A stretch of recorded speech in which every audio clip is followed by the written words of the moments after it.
The U.S. Olympic and Paralympic Committee has quietly revised its athlete safety policy, effectively restricting the participation of transgender women in Olympic sports. The change comes in response to political pressure from President Donald Trump's administration, which issued Executive Order 14201 in February, aimed at limiting transgender girls and women from competing in women's sports categories. Though the updated policy language does not explicitly mention transgender athletes, it affirms the committee's commitment to ensuring a fair and safe competition environment, aligned with the executive order and the Ted Stevens Olympic and Amateur Sports Act. In a letter to the Olympic community, USOPC President Gene Sykes and CEO Sarah Hirshland said the update followed respectful and constructive conversations with federal officials. The USOPC emphasized its role as a federally chartered organization, citing a legal obligation to meet government expectations.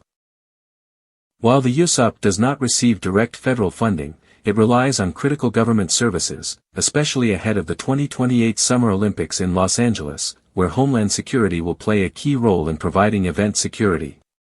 Previously, the USOPC allowed national governing bodies for each sport to create their own guidelines on transgender participation, urging that those decisions be guided by fairness and scientific evidence. That decentralized approach has now shifted to a top-down mandate, requiring each sports governing body to revise its policies to match the USOPC's new stance. Until now, no openly transgender woman has ever represented the United States in the Olympic Games.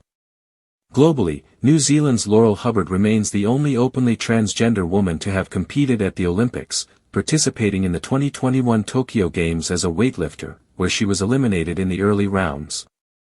The decision by the USOPC follows a broader global trend in elite sports.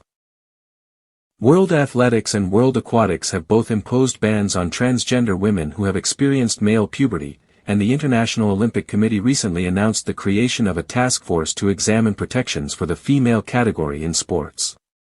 Despite limited evidence suggesting competitive advantages for transgender women, the issue has become highly politicized in recent years. The USOPC's latest move signals a strategic effort to avoid political conflict as it prepares for the 2028 Games, navigating complex terrain between athlete inclusion, competitive integrity, and government expectations.